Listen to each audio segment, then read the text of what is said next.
atau dari beberapa peneliti sebelumnya?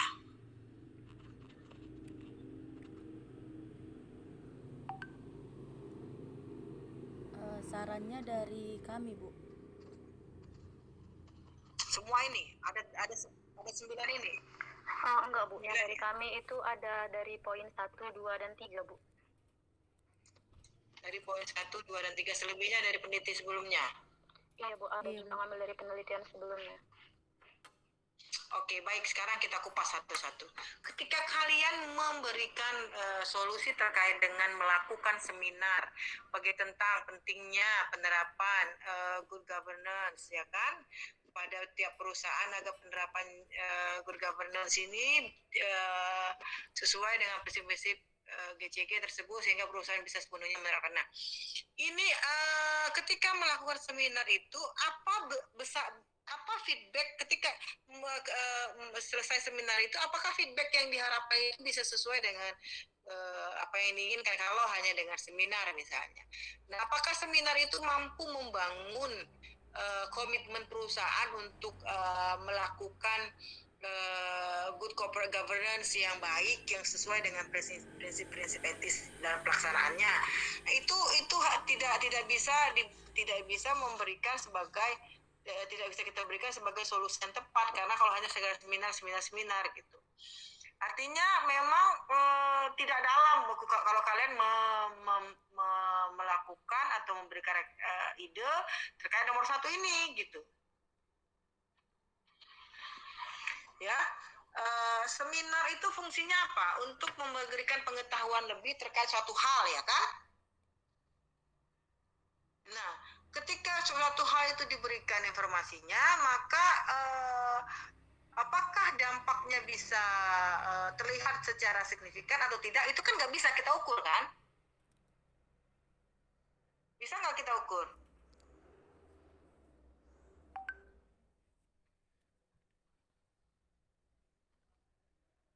Halo? Kelompok penyaji?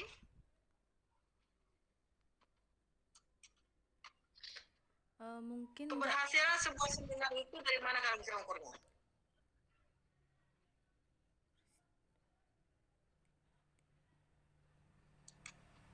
Nah, artinya ketika kalian memberikan opsi bahwa perlulah ada sosialisasi lah misalnya, atau advance socialize misalnya, sosialisasi yang lebih dalam terkait dengan pentingnya pelaksanaan, bukan pentingnya lagi, bagaimana sebenarnya penerapan pemilihan option penerapan good governance ini kepada masyarakat atau kepada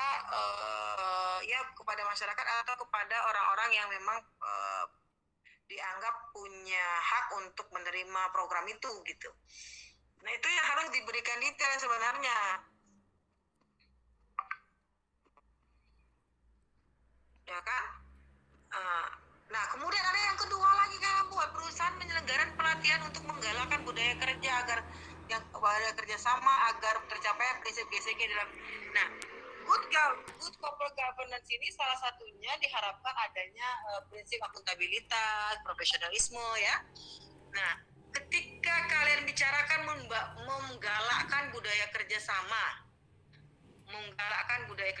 apakah memang harus dilakukan pelatihan, harus selalu dilakukan pelatihan, atau bisa saja kemudian tidak dilakukan pelatihan, namun mereka dirandom untuk bekerja dalam kelompok-kelompok yang bervariasi, sehingga ketika kebutuhan akan work team yang bagus itu, teamwork yang bagus itu bisa tercapai, jadi tidak perlu latihan-latihan lagi gitu.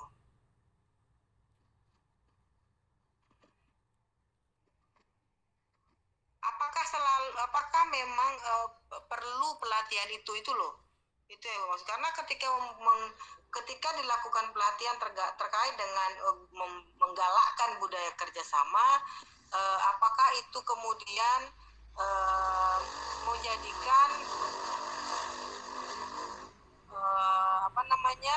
teamwork, bekerja dalam teamwork yang solid itu mampu terlaksana dengan baik gitu. Itu yang kemudian harus kalian lihat kembali. Nah, itu udah 2 ya.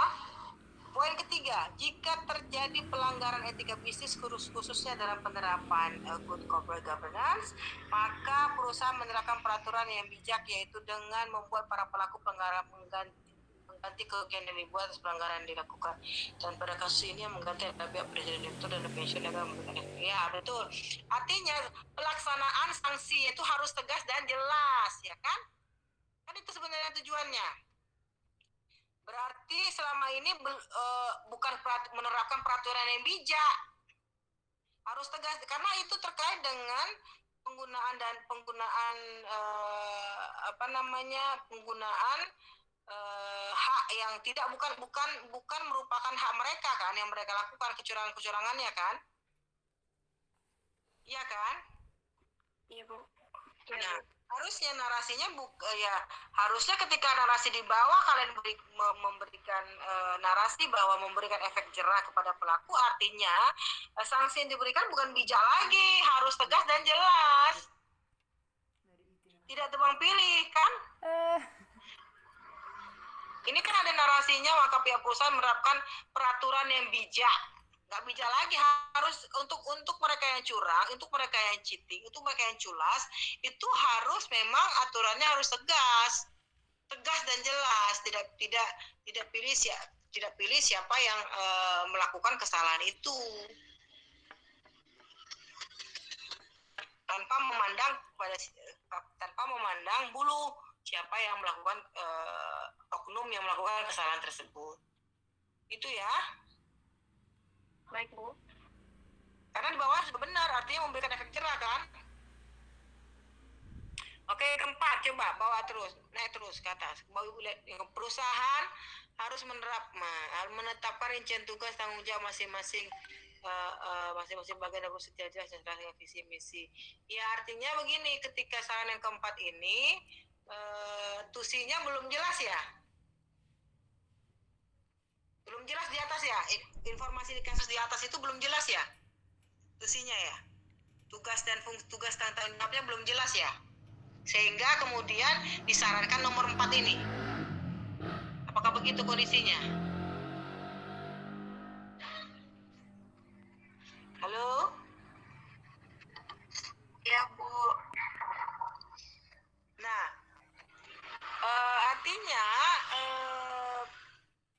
pelaksanaan penetapan juga harus ketika di sini sudah ditetapkan tusinya, tugas dan fungsinya, tugas dan tanggung jawabnya dari masing-masing bagian itu, maka harus ada juga evaluasi dari setiap tusi dan tanggung jawab itu. Harus dibarengi dengan itu, karena kalau hanya menetapkan tapi kemudian tugas dan tanggung jawab itu tidak dievaluasi, tidak di monitoring, maka juga tidak akan bisa kita nilai bahwa memang masing-masing bagian itu sudah menjalankan tugas dan tanggung jawabnya dengan baik gitu. Jadi harus selaras dengan, harus ada endingnya, harus ada evaluasi yang harus kemudian mereka penuhi gitu. Ya, nomor 4 itu harus ditambah dengan evaluasi. Jadi nanti kalian tambahin itu nomor 4 ya. Iya, Bu. Oke, nomor 5. Perusahaan harus meyakini bahwa semua organ perusahaan dan semua karyawan punya kemampuan sesuai dengan tugas, tanggung jawab, dan perannya dalam nah, ketika perusahaan yakin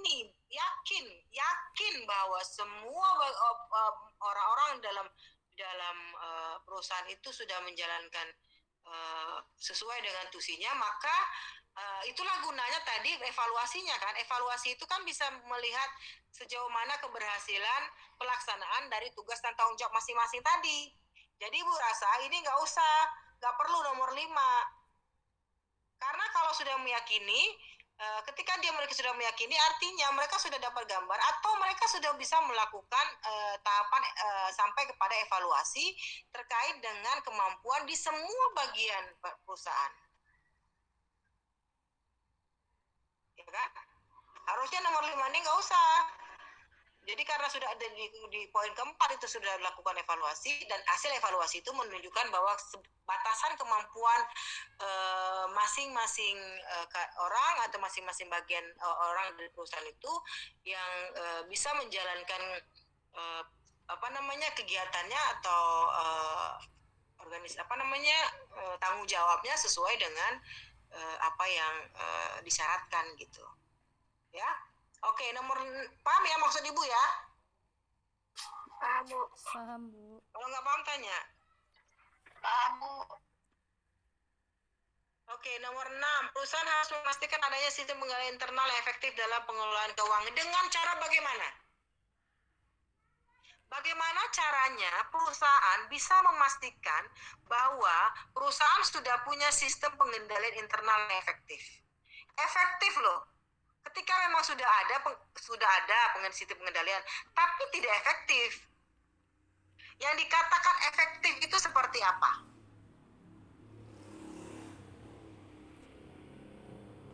Ya, yang dikatakan pengendalian internal efektif itu seperti apa? Itu yang kalian uraikan lebih lanjut ya.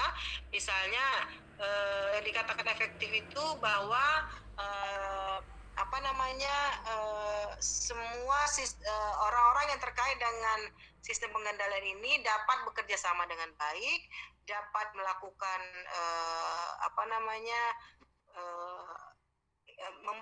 saling memberikan informasi secara tepat waktu dan seterusnya. Apakah itu yang dikatakan efektif? Ya, itu yang kalian tambahin narasinya sedikit ya. Baik, Bu. Oke, 7. Perusahaan harus memiliki ukuran kinerja untuk semua jajaran perusahaan yang konsisten dengan sasaran usaha perusahaan, serta memiliki sistem penghargaan dan sanksi. Berarti selama ini belum ada ya?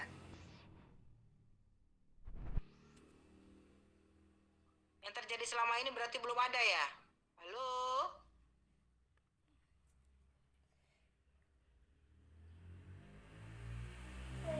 Di artikelnya nggak ada dikasih tahu di perusahaan itu dia ada penghargaan atau sanksinya, Bu. Oke, apa boleh. Terus nomor 8, dalam melaksanakan tugas dan tanggung jawabnya setiap perusahaan dan semua karya harus berpegang pada etika bisnis dan pedoman perilaku yang telah disepakati. Ini bisa masuk ke ini loh. Boleh, ini bisa join juga di poin berapa tadi? Poin 4 ya? Poin 4 ya? Nah, ini bisa join juga ke poin 4 sebenarnya. Oke, next, poin selanjutnya.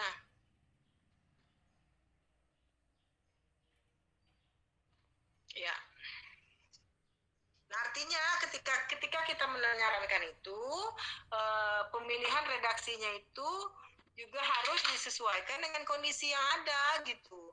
Kondisinya minus A, maka yang akan kita berikan adalah nilai supaya minus itu berkurang dan tidak ada lagi minus, ya kan begitu? Atau tidak ada lagi minus. Kan begitu. Itu pada dasarnya ya. Oke, baik. Terus itu diperbaiki sama seperti kelompok yang tadi, diperbaiki nanti supaya setelah kalian perbaiki baru kalian kirim ke Sinda ya. Baik, Bu. Baik, Bu. Oke, terima kasih. Silakan left. Kelompok berikutnya.